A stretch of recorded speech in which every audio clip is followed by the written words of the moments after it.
Deuteronomy chapter 17. You shall not sacrifice to Yahweh your God an ox or a sheep in which is a defect or anything evil, for that is an abomination to Yahweh your God. If there is found among you within any of your gates which Yahweh your God gives you, a man or woman who does that which is evil in Yahweh your God's sight in transgressing his covenant, and has gone and served other gods and worshipped them, or the sun, or the moon, or any of the stars of the sky, which I have not commanded, and you are told, and you have heard of it, then you shall inquire diligently. Behold, if it is true, and the thing certain, that such abomination is done in Israel, then you shall bring out that man or that woman who has done this evil thing to your gates, even that same man or woman, and you shall stone them to death with stones. At the mouth of 2 witnesses, or 3 witnesses, he who is to die shall be put to death.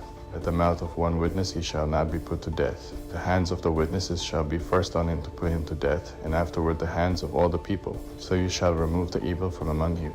If there arises a matter too hard for you in judgment, between blood and blood, between plea and plea, and between stroke and stroke, being matters of controversy within your gates, then you shall arise, and go up to the place which Yahweh your God chooses. You shall come to the priests who are Levites, and to the judge who shall be in those days. You shall inquire, and they shall give you the verdict. You shall do according to the decisions of the verdict which they shall give you from that place which Yahweh chooses. You shall observe to do according to all that they shall teach you, according to the decisions of the law which they shall teach you, and according to the judgment which they shall tell you, you shall do. You shall not turn away from the sentence which they announce to you, to the right hand, nor to the left. The man who does presumptuously in not listening to the priest who stands to minister there before Yahweh your God, or to the judge, even that man shall die.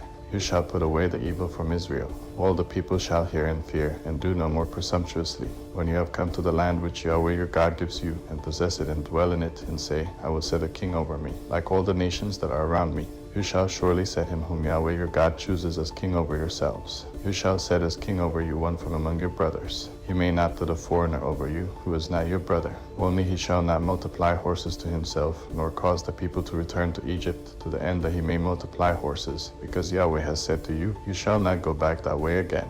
He shall not multiply wives to himself, that his heart not turn away. He shall not greatly multiply to himself silver and gold. It shall be, when he sits on the throne of his kingdom, that he shall write himself a copy of this law in a book, out of that which is before the Levitical priests. It shall be with him, and he shall read from it all the days of his life, that he may learn to fear Yahweh his God, to keep all the words of this law and these statutes, to do them, that his heart not be lifted up above his brothers, and that he not turn away from the commandment to the right hand, or to the left, to the end that he may prolong his days in his kingdom, he and his children, in the middle of Israel.